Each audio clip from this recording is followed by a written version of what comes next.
So ayan mga mamshi, ayan ang aming lagay ng plato. Tingnan niyo naman, ang dumi na tingnan at hindi nakaaya-aya. At ang pangit pa dyan, hindi siya sarado.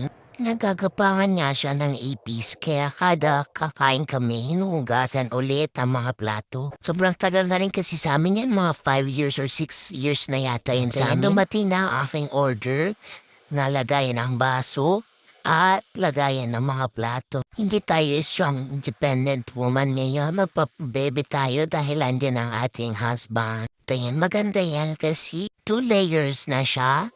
Tapos, mayroon siyang tray. Nagsasara ng tubig sa ilalim. Hindi na mababasa yung tiles namin. At sabay-sabay nga silang dumating. Ayan, dumating na rin yung order ko na lagay ng mga kutsara at tinidor para hindi talaga magagapangan ng ipis. O, di ba? Ang ganda na tingnan. O, lakas makamayaman, mare, di ba? Kaya kung gusto mo niyan, bumili ka na. Ayan, malalaki ang plato namin, sumakto rin. Oh, ang ganda ng tingnan.